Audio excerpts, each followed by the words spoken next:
कालीन के पुरातात्विक साधन। सल्तनत काल के इतिहास की जानकारी पुरातात्विक साधनों से भी होती है। इस काल की अनेकों इमारतें आज भी उस काल के इतिहास को बताती हैं। इस काल की शैली भारतीय तथा विदेशी शैलियों का मिश्रण थी। प्रारंभिक तुर्क विजेता ने हिंदू जैन मंदिरों की सामग्री से मस्जिदों का निर्माण करवाया। कुतुबुद्दीन ऐबक ने कुतुबुल इस्लाम मस्जिद अजमेर में 2.5 दिन का झोपड़ा नामक मस्जिद तथा कुतुब मीनार बनवाई। ये तुर्की स्थापत्य कला का प्रसिद्ध नमूना है। इस काल की इमारतों में बलबन का लाल महल, अलाउद्दीन खिलजी द्वारा निर्मित जमैया खाना मस्जिद तथा अलाई दरवाजा प्रसिद्ध है।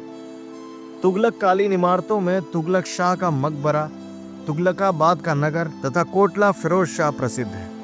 मुगल कालीन साहित्य। मुगल काल में अनेकों ऐतिहासिक ग्रंथों की रचना की गई जो इस काल के इतिहास के आधार है। तुजुके बाबरी का लेखक स्वयं बाबर था। बाबर शिक्षित विद्वान अरबी, फारसी एवं तुर्क भाषा का ज्ञाता था।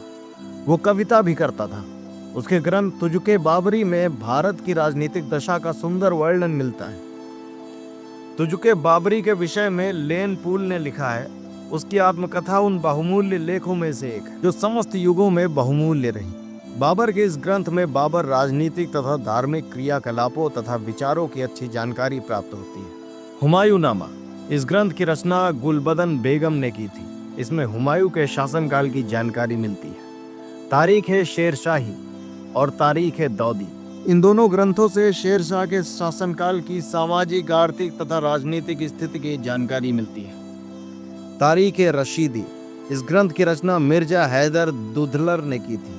इस ग्रंथ में बाबर के अंतिम दिनों व हुमायूं व शेरशाह के शासनकाल की घटनाओं का विवरण मिलता है। तारीख है फरिश्ता।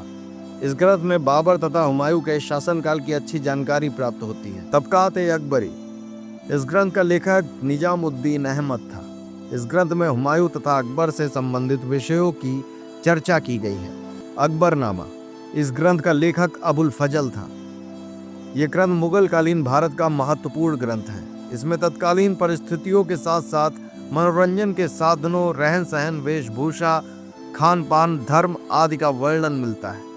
तुझके जहांगीरी। ये जहांगीर की आत्मकथा का ग्रंथ है। इसमें तत्कालीन सामाजिक अवस्था का अच्छा चित्रण किया गया है। इससे हिंदू समाज की दशा का अच्छा ज्ञान प्राप्त होता है। इससे इस काल की ललित कलाओं, साहित्य तथा चित्रकला की प्रगति का पर्याप्त ज्ञान प्राप्त होता है।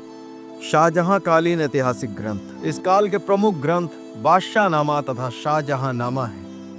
बादशाहनामा की रचना अब्दुल हमीद लाहौरी तथा शाहजहांनामा की रचना इनायत खान ने की थी। इन ग्रंथों में शाहजहां के शासनकाल के राजनीतिक तथा सामाजिक जीवन, साहित्य तथा कला का अच्छा चित्रण किया गया है।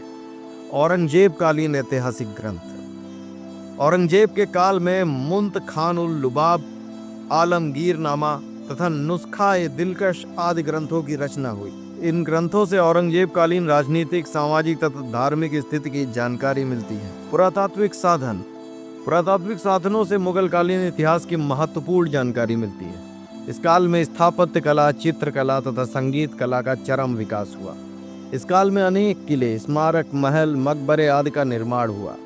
इस काल के भवनों में शेरशाह का मकबरा, हुमायूं का मकबरा, आगरा का लाल किला, फतेहपुर सीकरी की इमारतें, एतमादुल्ला का मकबरा, ताजमहल, दिल्ली का लाल किला, दीवान-ए-आम, दीवान-ए-खास, शीश महल, मोती मस्जिद, जामा मस्जिद आदि प्रसिद्ध हैं। विदेशी यात्रियों का विवरण। जहांगीर के काल में 2 प्रसिद्ध यात्री हॉकिंस तथा टॉमस रो भारत आए। हॉकिंस को जहांगीर ने अपने दरबार में मनसबदार बनाया था।